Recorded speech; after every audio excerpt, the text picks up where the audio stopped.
রক্সম্যান gaming ও মাই god 6টা ম্যাচের মধ্যে 3টা ম্যাচই বুইয়া করে ফেললো। রোড টু গ্লোরি টুর্নামেন্টের লাস্ট ম্যাচে মিস্টার ত্রিপোলার ভাইয়ের সাথে দুর্দান্ত ফাইট করে লাস্ট ম্যাচটাও বুইয়া নিয়ে নিল। তো ভাই চলো তোমাদেরকে দেখাই দিই লাস্ট ফাইটটা কেমন ছিল। তার আগে তোমরা যারা আমার সাথে অ্যাড হতে চাও এই ভিডিওটা শেয়ার কপি লিংক করে তোমাদের ইউআইডি কমেন্ট করো।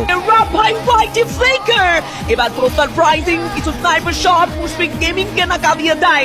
একের পর এক চার্জ, একের পর এক প্রেশার। অন্যদিকে মিস্টার ট্রিপল আর যে শুনে রোটেশনটা নিতেই হবে, কোনো প্রকার ভুল এন্ট্রি নেওয়া যাবে না। পুরো দমেই যেন এবার বাংলাদেশ টপ ওয়ান এন্ট্রি নিয়েছে কম্পাউন্ডে। ফ্রন্টেই রয়েছে মিস্টার ট্রিপল আর একের পর এক চার্জ, একের পর এক প্রেশার। মানিক নিবেন ডাউন, একের পর এক ট্রিপল, একের পর এক M590 connection and boom maker goodbye নিজাদ পুরোপুরি ভাবেই রকম্যান গেমিং এর হয়ে যাবে এইবার থার্ড পার্টির জন্য বেশ অজাদার ভাবে এন্ট্রিটা নেবেন। ইয়াস মিস্টার ট্রিপলারদেরকে দমাতে পারলেই যেন আরো একটা বিগ ম্যাচ যেতে পারে রকম্যান গেমিং এর হাতে। ব্লেড কুটুট ইচ অ্যান্ড এভরি প্লেয়ার তারা প্রেশারাইজ হচ্ছেন, তবে নিজাদের একটি গ্রেনেড এবার কথা বলতে পারে।